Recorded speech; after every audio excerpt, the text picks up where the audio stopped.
The piano in the lobby of the plaza played softly, but Lauren Avery couldn't hear any of it. Her hands trembled around the small velvet box in her purse, the one holding the ultrasound photo she planned to show her husband tonight. She had spent the entire subway ride rehearsing how she would tell Brandon they were finally expecting. After years of begging him to start a family, she believed this moment would heal everything between them. She believed he would smile. She believed he would choose her again. But as she stepped out of the elevator onto the private lounge floor, she froze. There he was, Brandon Hale, her husband, leaning intimately over a table lit by golden candlelight, and sitting across from him, in a red silk dress that hugged every cruel intention, was his assistant, Peyton Clark. Lauren watched in disbelief as Peyton slid a stack of documents toward him. Brandon signed them with a flourish, using Lauren's name. Her chest tightened. Her vision blurred. She couldn't breathe. She stumbled closer, heart pounding, and heard Brandon laugh softly. Once this deal goes through, she'll be out of the picture anyway. She's too weak to fight back. Weak. The words sliced straight through her. Lauren's knees buckled. The chandelier above her blurred into a white explosion of light. The world tilted.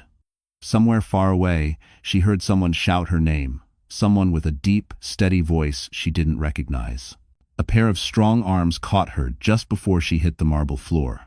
The velvet box slipped from her purse. The ultrasound photo fluttered out, and in that moment, surrounded by strangers and betrayal and the cold gleam of Manhattan luxury, Lauren Avery felt her world crack open.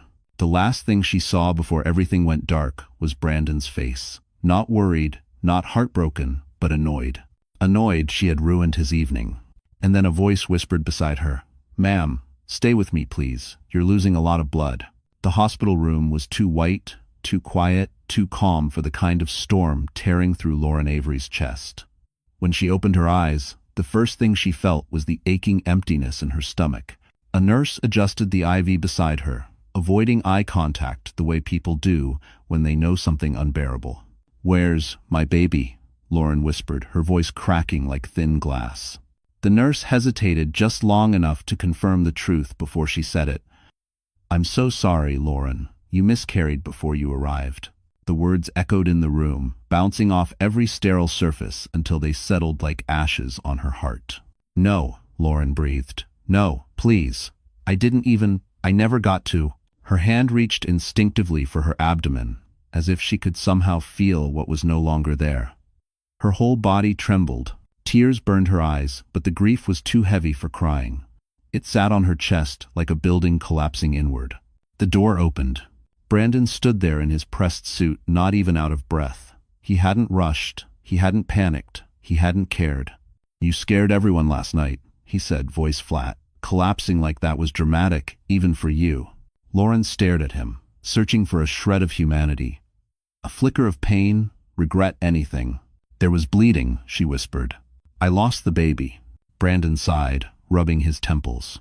"Lauren, we talked about this. Stress isn't good for pregnancy. You should have taken better care of yourself."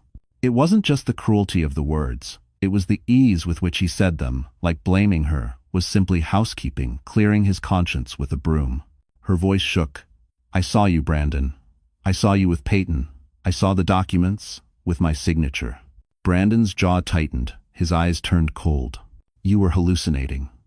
And if you weren't, then you should forget what you think you saw. For your own good." He stepped closer, lowering his voice. "You're fragile right now. If you repeat something like that to the wrong person, people might think you're mentally unstable." Lauren felt the room tilt again, not from fainting this time, but from horror. He wasn't grieving. He wasn't comforting. He was calculating. "For now," Brandon added, slipping his phone back into his pocket, "let's just focus on getting you discharged. There's a lot to clean up." Clean up. He meant her grief, her trauma, her baby. And that's when Lauren realized something bone-deep and terrifying.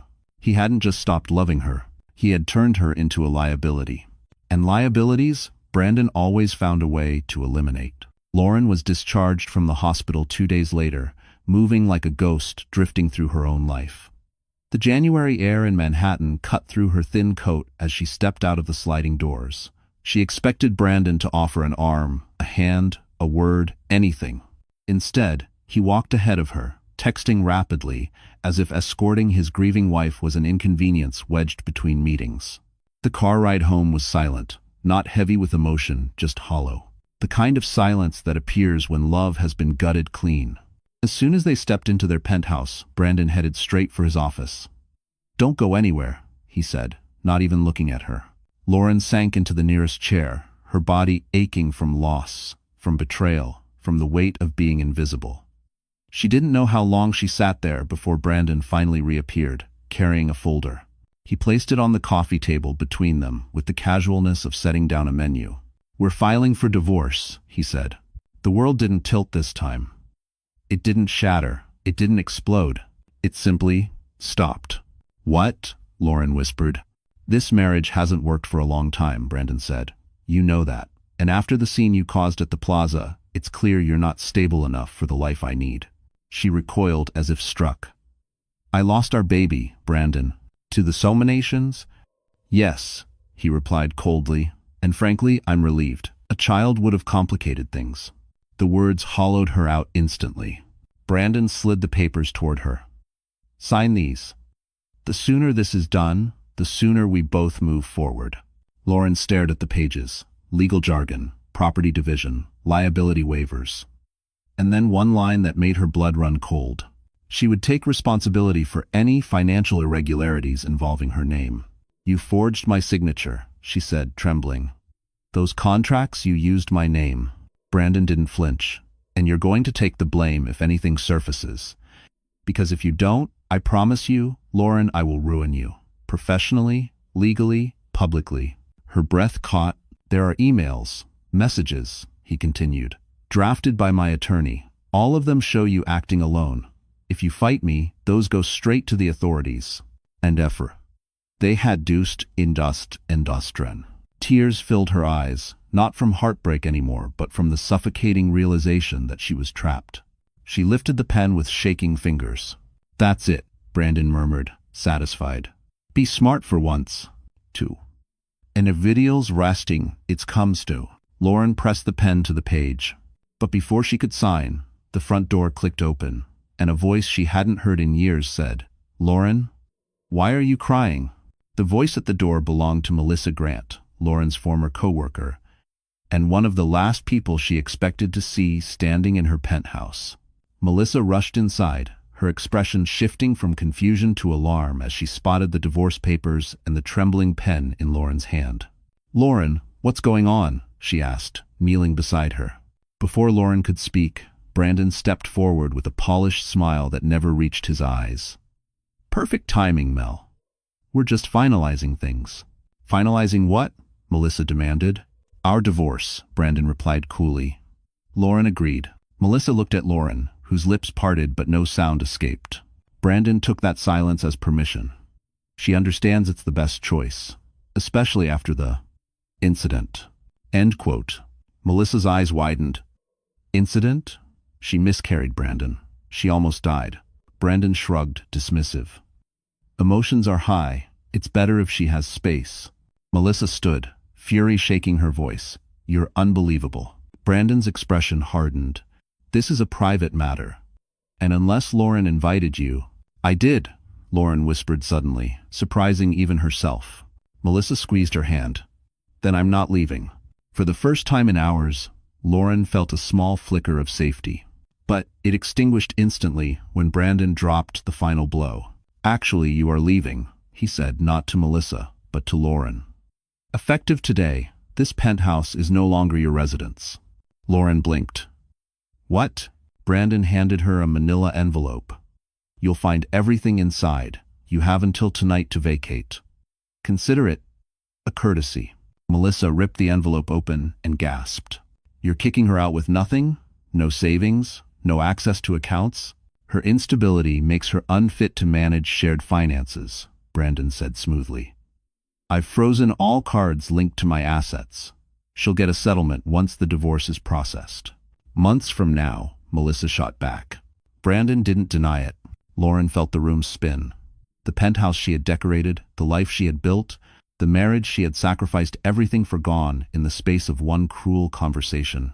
Melissa grabbed her shoulders. "Lauren, you're coming with me, Pack what you can. Brandon gave a mocking bow. Do hurry, I have guests arriving. Hours later, Lauren sat in the back of a taxi beside a suitcase that held the pieces of her old life. The city lights smeared past the window, cold and indifferent. Her phone buzzed. An unknown number. She almost ignored it until she saw the message. I know what Brandon did. And I have proof. Lauren's breath caught. Then another message appeared. Meet me tomorrow, before he destroys you completely. Lauren barely slept that night. She lay on the narrow pull-out couch in Melissa's small Queens apartment, staring at the ceiling as traffic hummed outside. Every time she closed her eyes, the image returned Brandon's pen signing her name. The ultrasound photo slipping from her purse, the cold finality in his voice as he kicked her out. Grief was a weight. But fear was a blade. By morning, she still hadn't opened the message's attachment. Melissa set a coffee beside her. You okay? Lauren shook her head. Someone texted me last night, said they have proof of what Brandon did. Lauren, Melissa said gently, that could be dangerous. I know, she swallowed, but it could also save me. Her hands trembled as she clicked the email open. Inside was a single file labeled HR, Contract Internal, Use Only. She tapped it. A scanned document appeared. Her heart skidded. It was the same secret contract Peyton had handed Brandon at the plaza. Except this copy had something the one on the table didn't.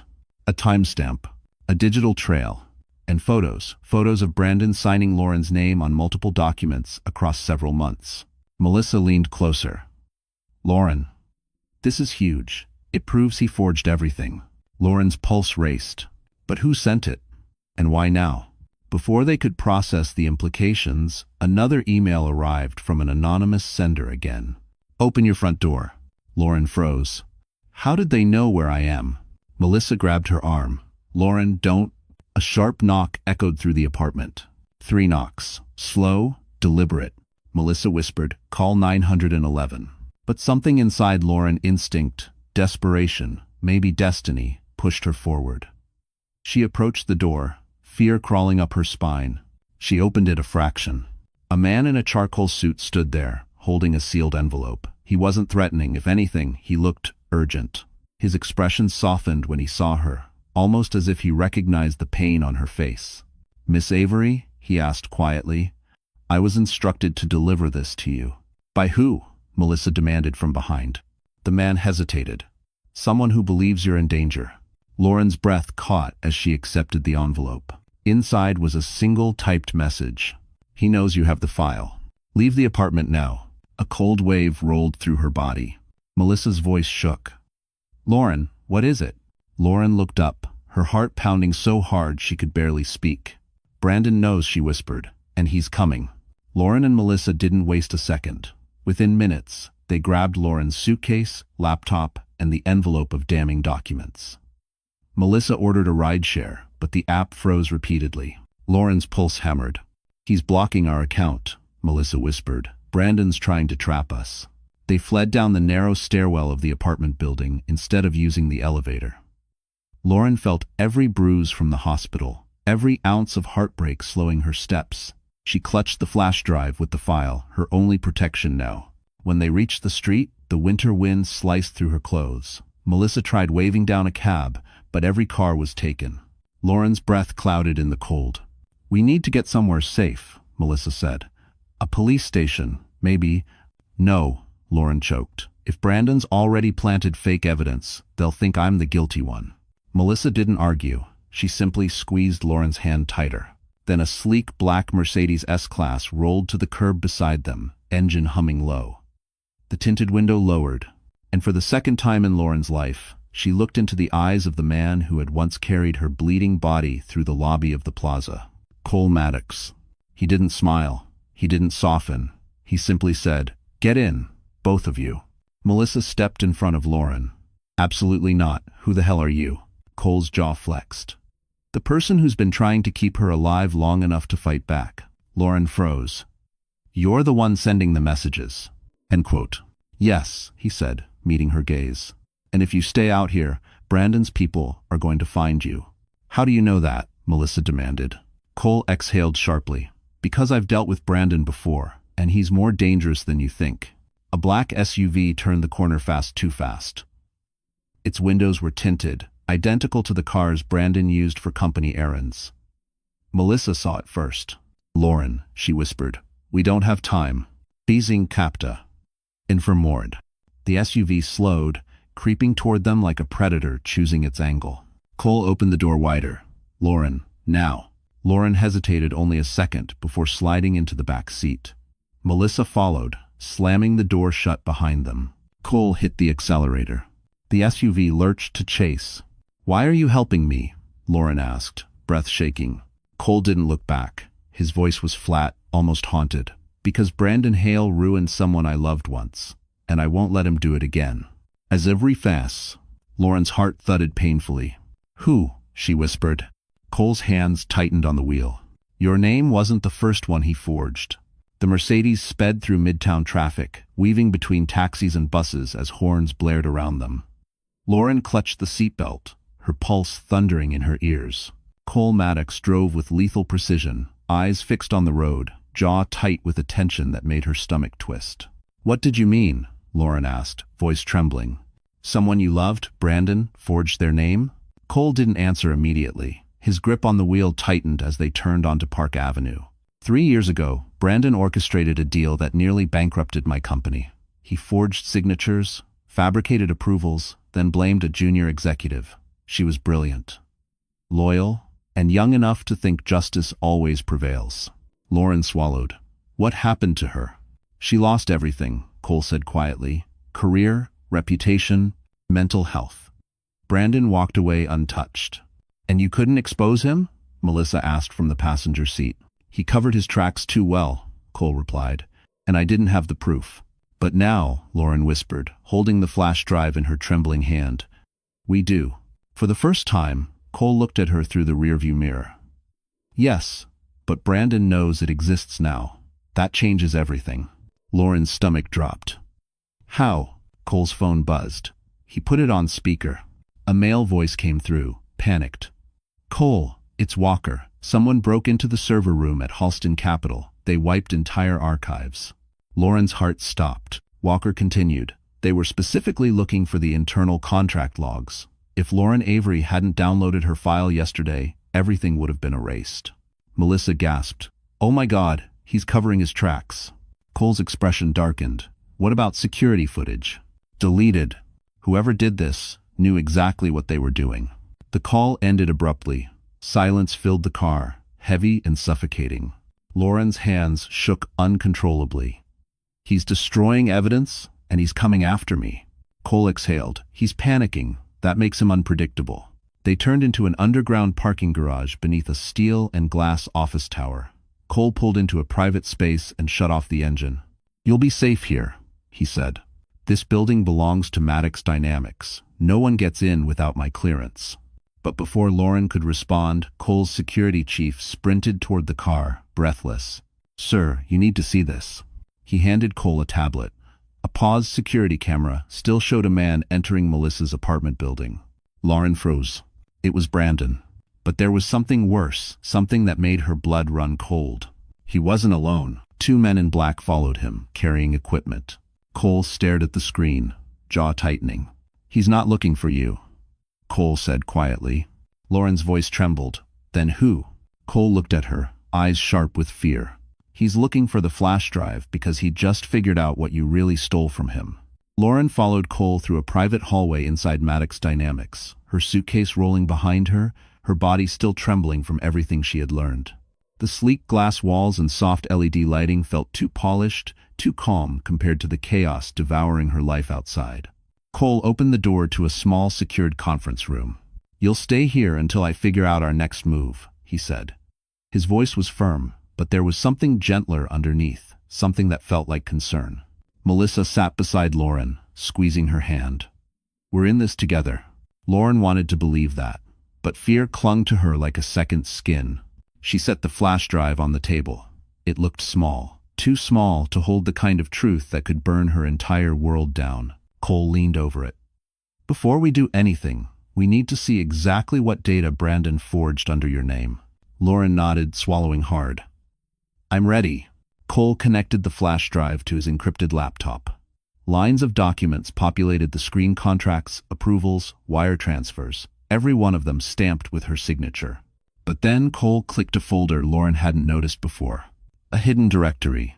Inside were dozens of files, all linked to an offshore project named HAL 47. Lauren felt sick. "I've never seen any of this." "That's the point," Cole murmured. "These are major financial crimes, and with your name attached, he could frame you as the mastermind." Melissa whispered, "He was setting her up from the beginning." Cole nodded. Brandon needed a fall person. Lauren's throat tightened. "He's going to pin all this on me."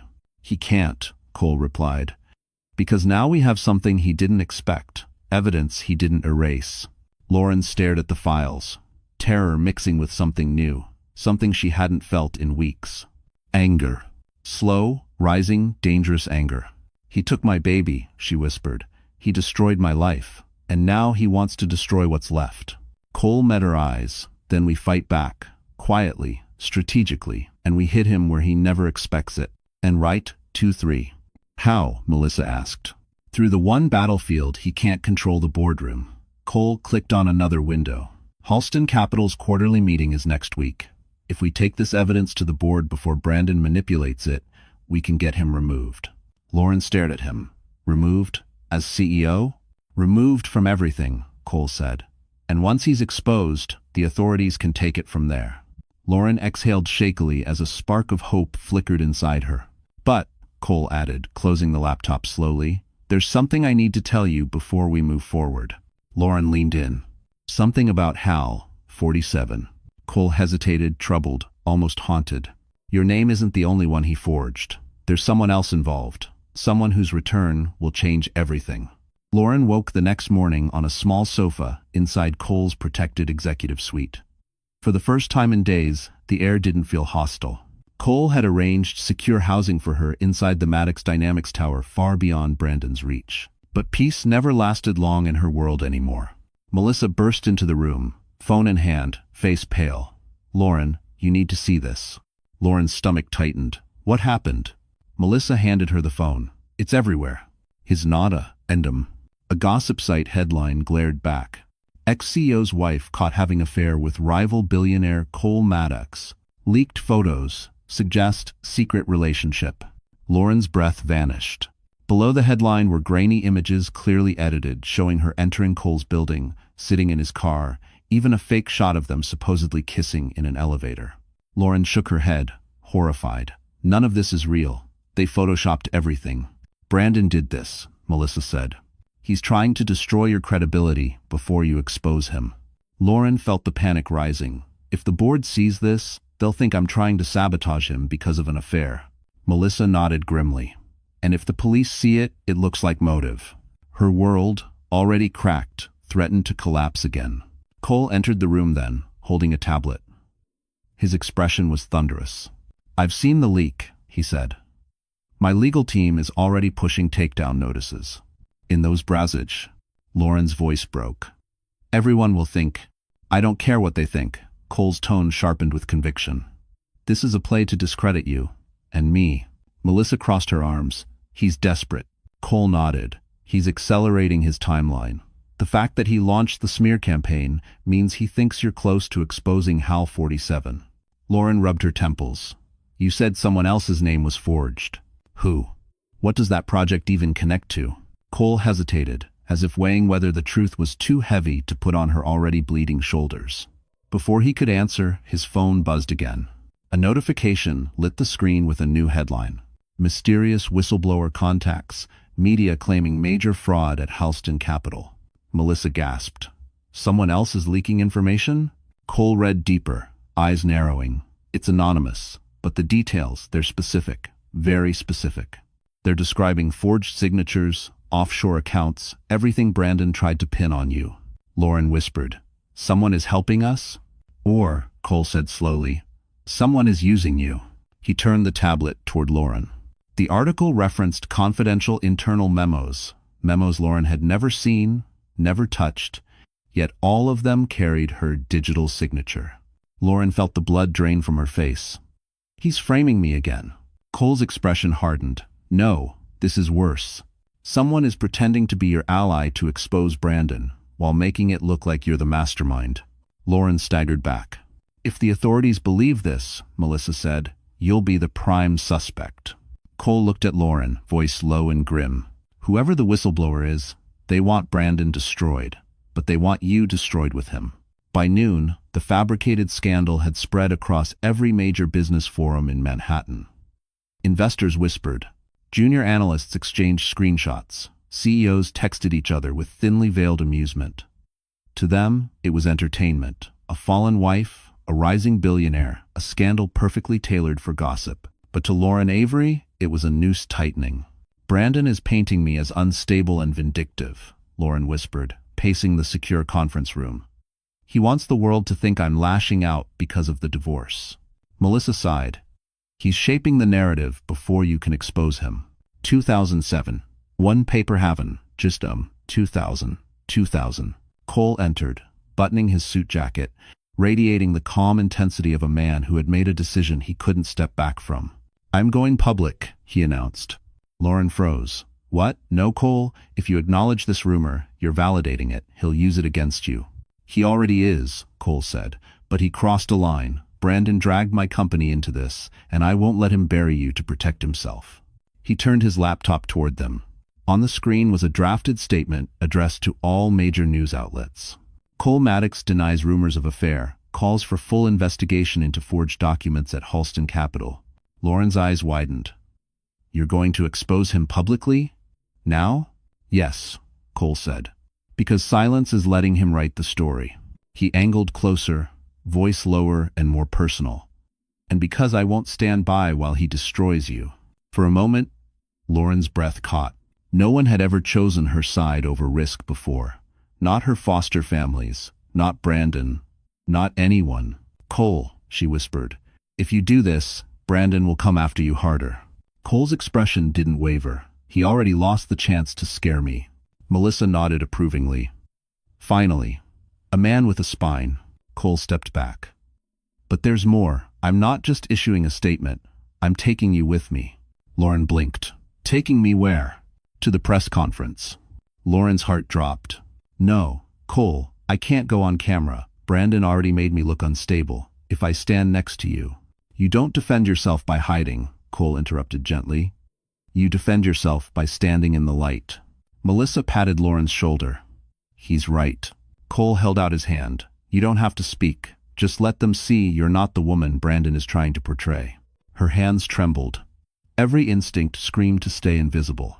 But another part of her small but growing wanted to stop letting Brandon decide the shape of her life. She took Cole's hand.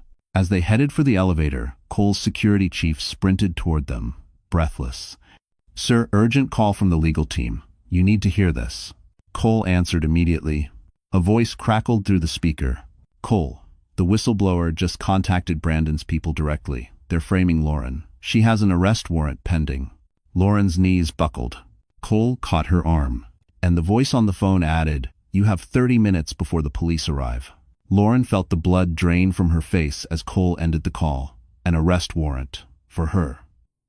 It was happening. Brandon was tightening the trap he'd been building for months. Cole steadied her by the shoulders. Lauren, look at me. We're not going to let them take you. Melissa stood between them, fierce as ever. We need a plan. Now. Cole turned to his security chief. Evans, secure the exits. No police, no reporters, no one enters this floor without my clearance. Evans nodded and sprinted off. Lauren pressed a shaking hand to her forehead. How did this escalate so fast? Cole exhaled sharply. Because the whistleblower is feeding information to both media outlets and Brandon. They're painting you as the mastermind of HAL 47. Someone wants you burned from every angle. But why? Melissa asked. Who would hate Lauren enough to do that? Cole hesitated. Maybe it isn't about hate. Maybe it's about leverage. With Brandon drowning in scandal, someone else could be vying for control of Halston Capital. Lauren swallowed. A corporate coup. Exactly, Cole said. And you are their perfect scapegoat. Before she could respond, Cole's tablet buzzed. A new notification flashed. Breaking. Former CEO's wife linked to million-dollar offshore fraud. Sources claim she acted alone. Lauren stumbled backward. Acted alone? They're isolating me. Cole clenched his jaw. Not if I take control of the narrative first. What are you talking about? Melissa asked. Cole tapped a file on his screen. If I publicly disclose the evidence of Brandon's forged signatures, it forces the board and the authorities to redirect scrutiny onto him. It buys us time. But won't that pull you deeper into this mess? Lauren whispered. Cole's eyes met hers steady, unwavering. I don't care about the hit to my reputation. I care about stopping them from destroying you. Her throat tightened. Cole, why are you doing all this for me? He didn't answer right away. Instead, he stepped closer, lowering his voice. Because 3 years ago, I failed to save someone else from Brandon. I won't fail again. If you cancively. Before Lauren could react, Evans rushed back into the room. Sir, he said urgently, you need to turn on Channel 7. Right now. Cole grabbed the remote. The screen flickered on. A news anchor appeared, solemn expression framed by the Manhattan skyline. We've received confirmation, she said. New evidence suggests that Cole Maddox and Lauren Avery have been collaborating for months. Anonymous sources claim their partnership predates her divorce, implying motive for corporate sabotage. Thanks for watching. Lauren gasped. Predates? That's impossible. Melissa threw her hands up. They're rewriting history now. But it got worse. The anchor continued. Authorities are now investigating whether Maddox Dynamics financially supported Lauren Avery during the alleged fraud. Cole's entire body stilled. They're coming after me too, he murmured. Then the anchor delivered the final blow. Police units have been dispatched to Maddox Dynamics headquarters for questioning. Evans' radio crackled to life. Multiple officers approaching the east and west entrances. Lauren felt her knees weaken. Cole turned to her, eyes blazing with one clear message. Run. Lauren, he said tightly, they aren't here to question you. They're here to arrest you first. The alarms inside Maddox Dynamics weren't loud, but the tension in the air was deafening. Lauren's pulse hammered as the security feed showed police approaching the building, 2 units, maybe 3, fanning out across the street like predators scenting blood. Cole grabbed her wrist gently but urgently. We need to move. Now. Melissa followed close behind. Where are we even going? They've surrounded the entrances. Not all of them, Cole said, already leading them into a restricted hallway. There's a freight elevator that connects to a loading dock. It's unmarked. B4-. As they hurried through the corridor, Lauren's heart thudded in her ears. She knew if she were arrested now, Brandon would win. He'd planned this too perfectly. But something else gnawed at her. HAL 47, the forged signatures, the whistleblower. Every question twisted together into a knot tightening inside her chest. They reached the elevator. Cole scanned his badge, and the doors opened with a soft chime. But before stepping in, Lauren stopped. Wait, she whispered. Cole, that hidden folder on the flash drive. You said HAL 47 wasn't just about me. Cole hesitated. I need to know, Lauren insisted. My life is being dismantled. I deserve the truth. Cole exchanged a look with Melissa, one that said keeping secrets had just become impossible. Finally, he nodded. HAL 47 was a shell project Brandon created using stolen identities. He forged your name, yes, but he also forged another one, someone who disappeared years ago. Someone the board thinks is dead. It's Umbrid. Lauren's stomach twisted. Who? Before Cole could answer, Melissa gasped, pointing at a side door. A faint blinking light glowed beneath it, the server vault. Lauren stepped toward it instinctively. Wait, if Brandon erased the archives, maybe he missed something. Cole frowned. Lauren, we don't have time. But something pulled her closer. A feeling, a certainty, a voice inside whispering, look. She pushed open the door. Rows of humming servers lined the walls, lights blinking like trapped fireflies. A maintenance terminal stood in the corner, still logged in. Lauren's breath caught. On the screen was a folder Brandon had forgotten to wipe. HAL 47 Ledger Backup. Her hands trembled as she clicked it open. Page after page of transactions appeared.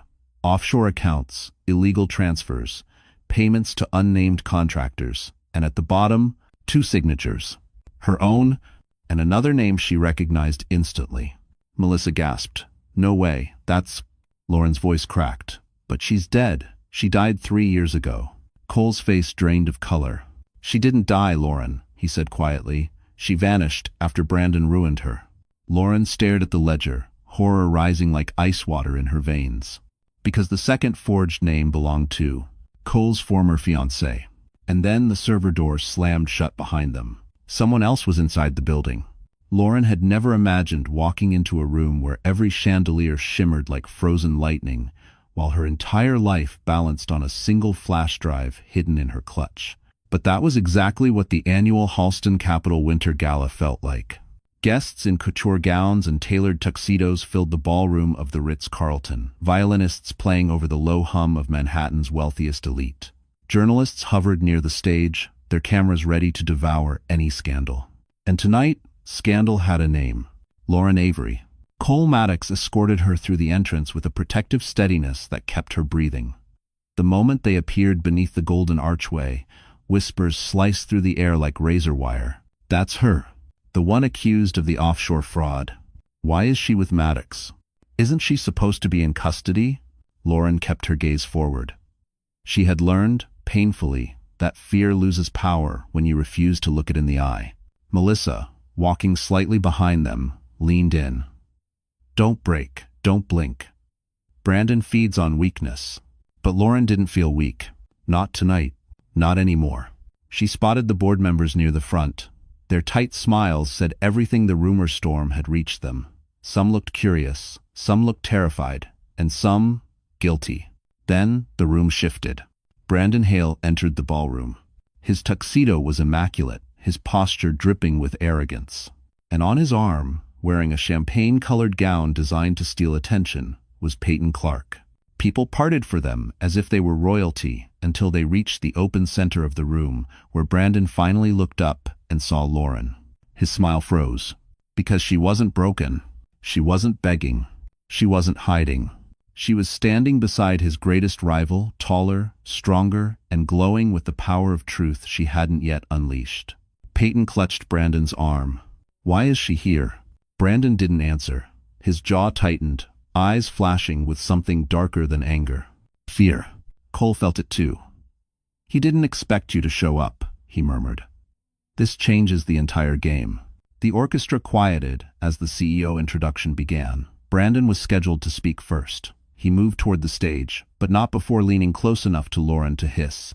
You should have stayed hidden. Now you're going to fall publicly. Lauren didn't flinch. Not before you do, and do that. Brandon's nostrils flared. You don't have the courage. She smiled softly. I don't need courage, Brandon. I have evidence. He froze mid-step. But before he could respond, a commotion erupted near the ballroom doors. People turned. Security rushed forward. A woman drenched from the storm outside stumbled into the light. A woman Lauren recognized instantly.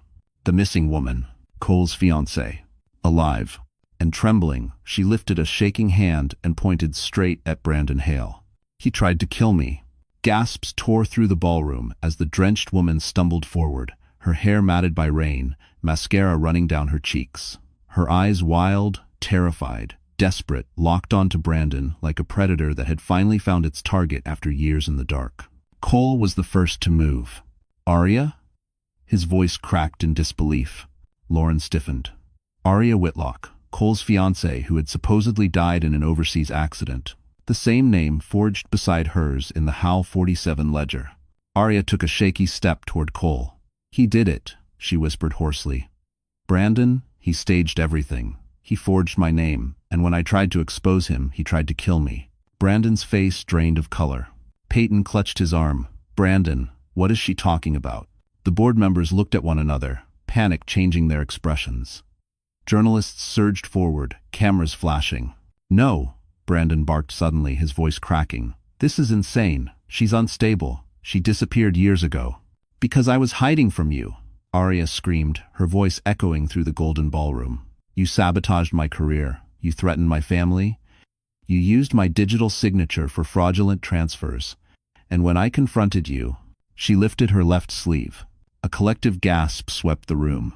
A long, faint scar ran across her forearm, clean, deliberate, surgical.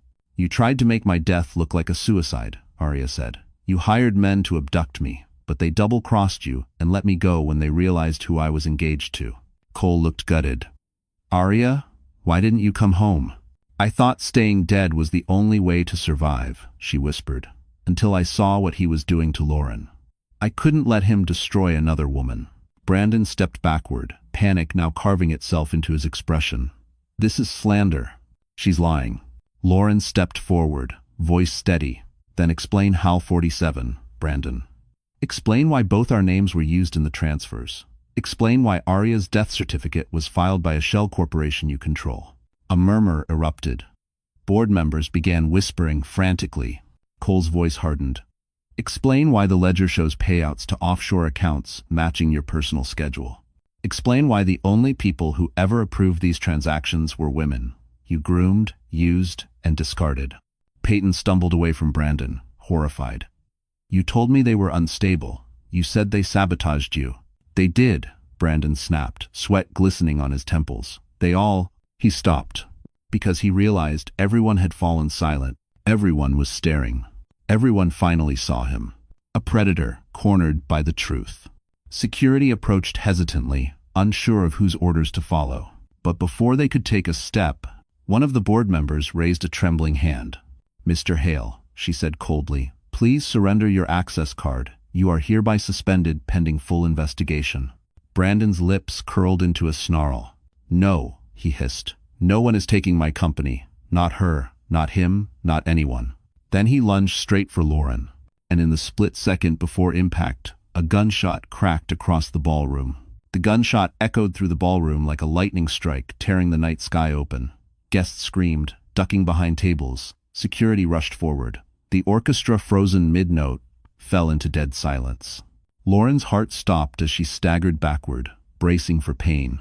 But she wasn't the one hit. Cole stood in front of her, his arm raised. The bullet lodged in the marble pillar behind him. He had pulled her out of the way in the last split second. Are you hurt? He asked, breathless. Lauren shook her head, stunned. You saved me. Again. Brandon, wild-eyed and desperate, held the smoking gun with trembling hands. It wasn't supposed to be like this, he shouted. She was supposed to disappear quietly, not ruin my life. Security began to close in, but Brandon spun, pointing the gun at Cole now. You, he snarled, you stole everything from me. Deals, clients, now my board. You've been poisoning them against me for years. Cole stepped protectively in front of Lauren. Put the gun down, Brandon. Shut up, Brandon roared. You took Aria from me too. Cole stiffened. You framed her, he said coldly. You destroyed her. No, Brandon yelled. She chose you. She always chose you. They all did. Lauren did. Peyton will. Everyone picks you. The perfect billionaire. The hero. While I get scraps. Lauren felt sick. Brandon wasn't just corrupt, he was spiraling, unraveling into madness right before the city's elite. Aria stepped forward, voice trembling. Brandon, stop, please. This isn't you. Yes, it is, Brandon screamed. This is who I've always been. And you, he pointed the gun at Aria. You should have stayed dead. The room erupted into chaos again. Brandon, enough, Cole barked. You're only making things worse. Brandon laughed a sharp, unhinged sound. Worse? This is nothing. If I'm going down, I'm taking all of you with me.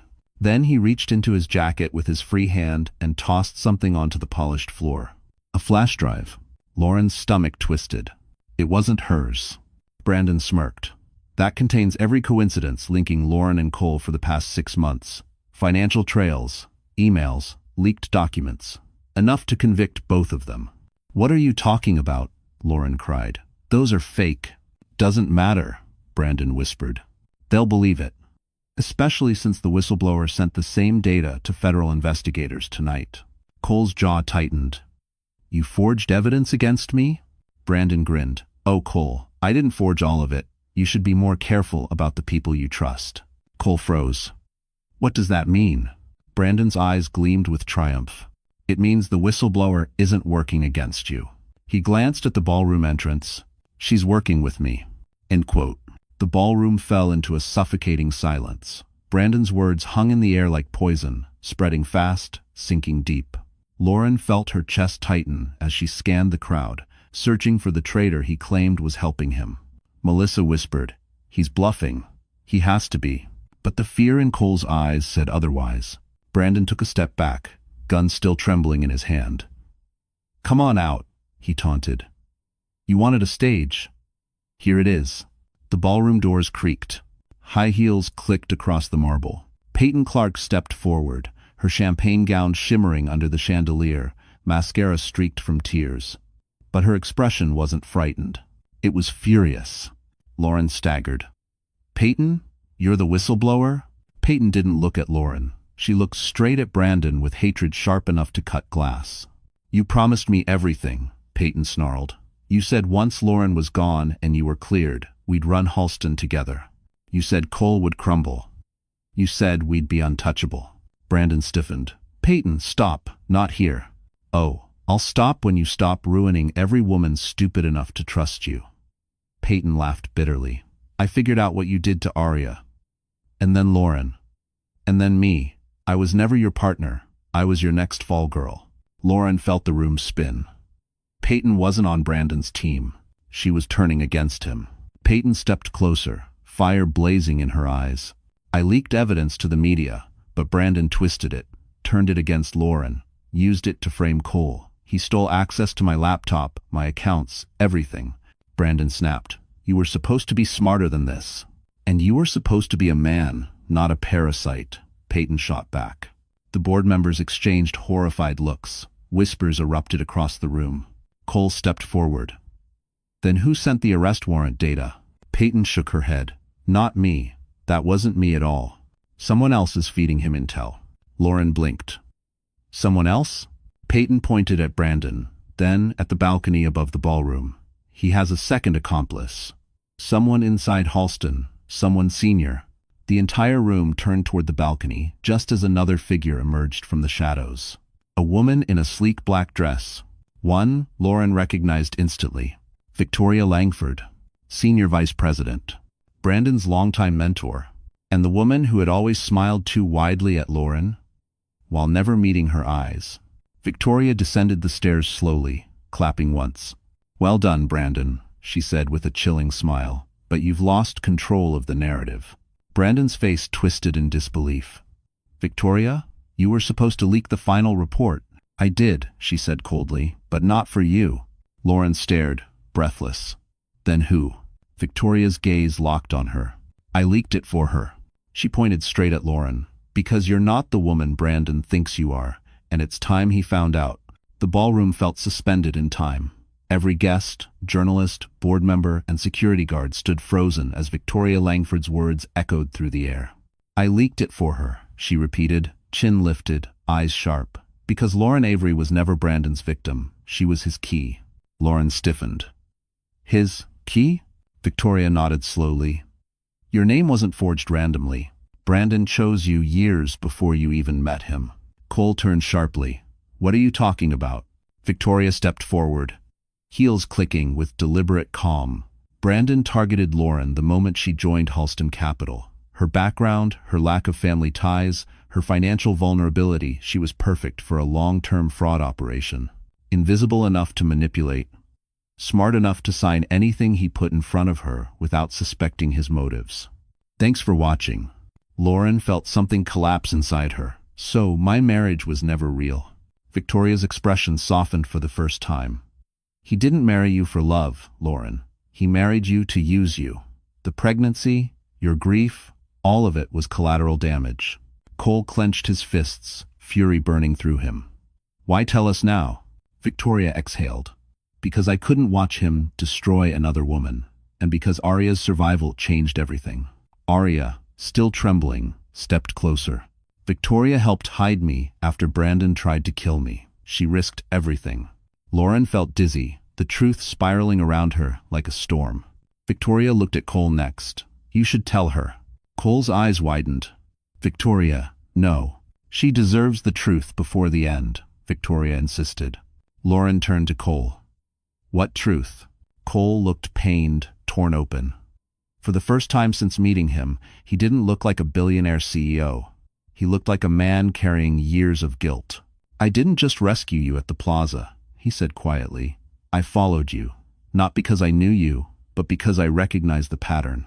Lauren's breath caught. "Pattern?" "Women who suddenly collapse under Brandon's shadow," Cole murmured.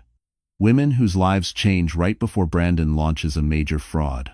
Arya closed her eyes. Cole continued, voice thick.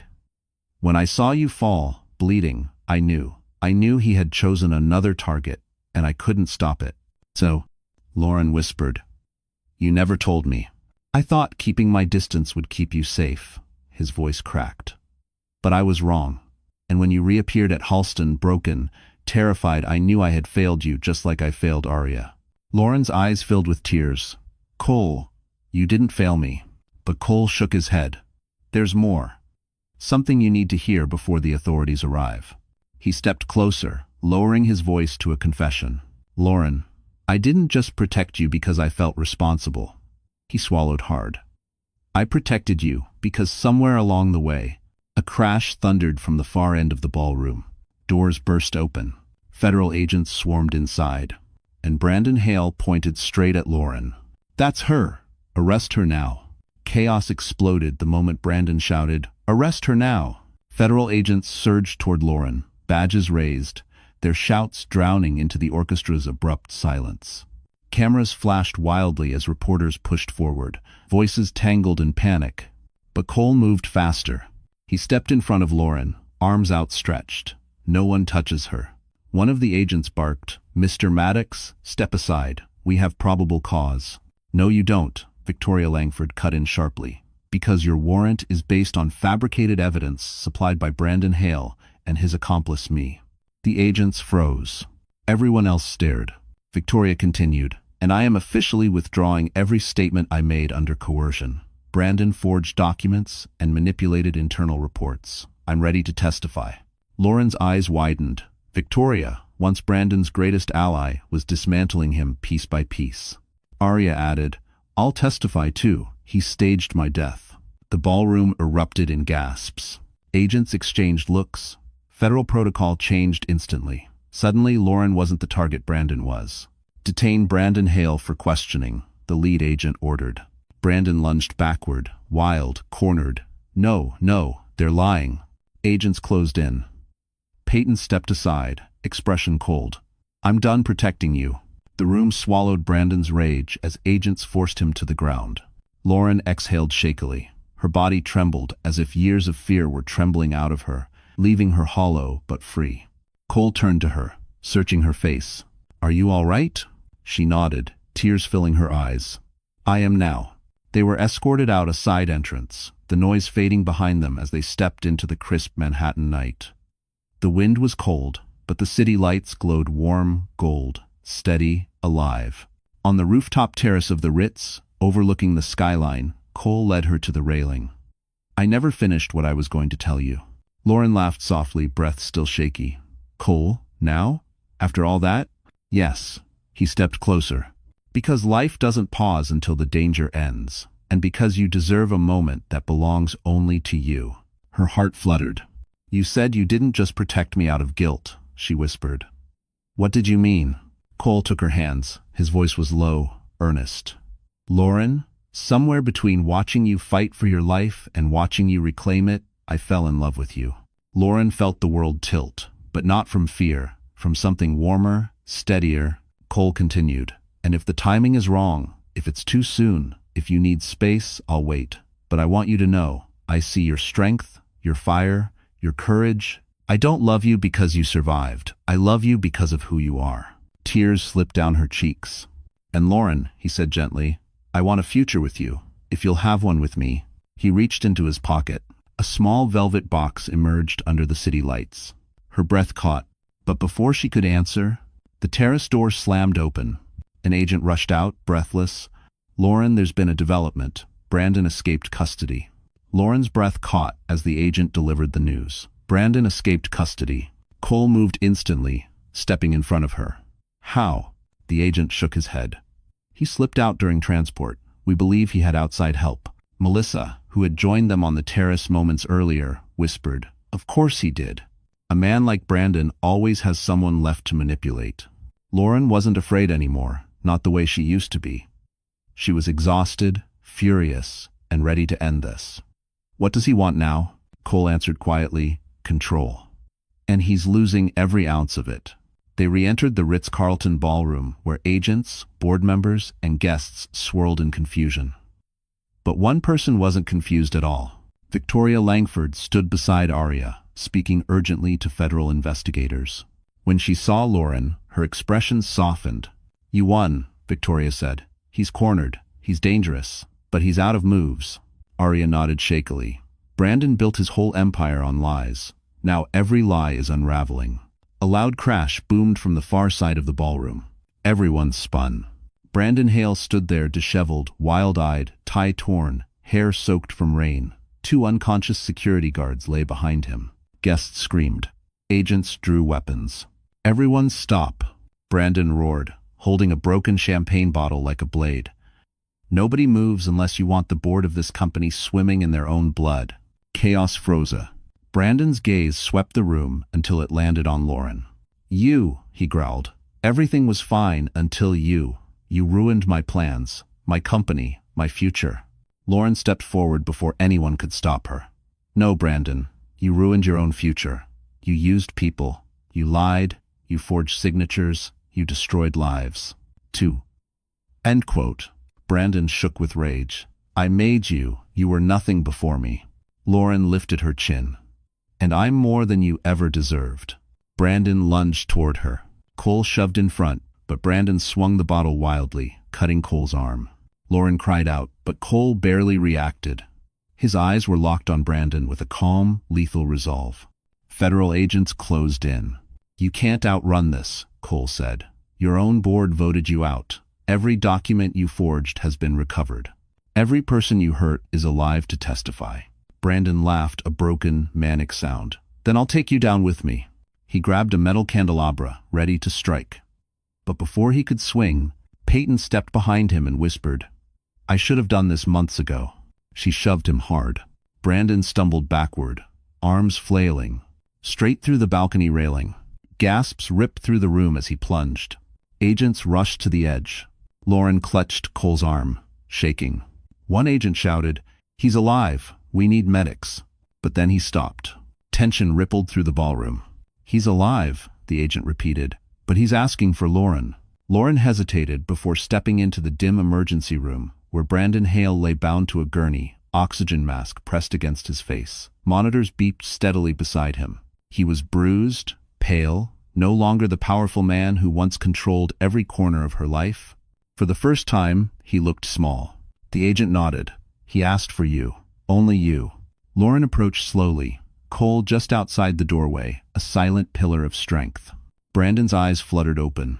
He looked at her not with anger, not with arrogance, but with something hollow. "You won," he rasped. Lauren shook her head. "There was nothing to win. You destroyed yourself." A bitter laugh rattled in his chest.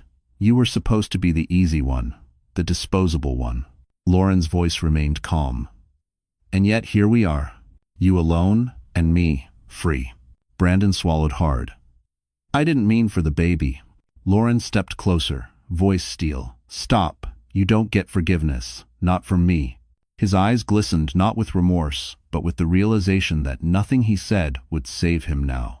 "The board, the feds, everyone turned on me," he whispered. "I never thought it would end like this." Lauren exhaled softly. "Actions have consequences, Brandon. You taught me that. Just not the way you intended." And I. Brandon's breathing grew ragged as the agents entered with forms. He watched helplessly as Lauren turned away, her silence the final sentence. Outside, Cole wrapped a coat around her shoulders. "You did the right thing." "I didn't go for him," she said quietly. "I went for myself." Cole nodded, eyes warm with pride. "Then let's go home." Weeks later, winter melted into early spring. Brandon Hale faced 27 federal charges: fraud, identity, forgery, attempted homicide, and conspiracy. The media called it the collapse of a corporate king. Peyton testified. Victoria testified. Arya testified. Lauren's evidence sealed every door Brandon had once escaped through. He would not be leaving prison for a very long time. Lauren, meanwhile, rebuilt her life piece by piece. Therapy, rest, new beginnings, peace. On a quiet evening overlooking the Manhattan skyline from Coles Park Avenue penthouse, he approached her again, this time without urgency, without chaos humming beneath their feet. Last time I asked, he said gently, the world was falling apart. Lauren smiled softly. And now it's finally coming together. Cole knelt, opening the velvet box she never got to answer for. Lauren Avery, he said, voice warm, steady, full of a future she finally believed she deserved. Will you marry me? Tears filled her eyes, not of grief this time, but of gratitude, healing, and the joy of choosing a life she built, not one she survived. Yes, she whispered, I will. The city lights glowed around them like 1,000 witnesses. And for the first time in her life, Lauren stepped into a future that belonged wholly to her. And just like that, our story gently closes its final chapter. But you, yes, you, the wonderful friend, still here with me, if you've stayed until this moment, it means something in Lauren's journey touched your heart in a way words alone can't explain. Maybe her pain mirrored something you've carried. Maybe her rise reminded you of your own strength. Or maybe you simply needed to hear that healing is possible. The Stoics often said, the obstacle is the way. Marcus Aurelius believed that every hardship carries the blueprint for who we can become. Lauren's resilience teaches us that betrayal doesn't define you, loss doesn't end you, and the darkest moments often birth the strongest versions of ourselves. You are allowed to rebuild. You are allowed to choose peace. You are allowed to step toward a future that finally belongs to you. So if this story held your hand tonight, if it made you feel seen, understood, or a little less alone, do one simple thing for me. Like the video, share it with someone who might need healing too. And subscribe so you don't miss the next journey we walk together. You matter. You're stronger than you think. And your next chapter is waiting.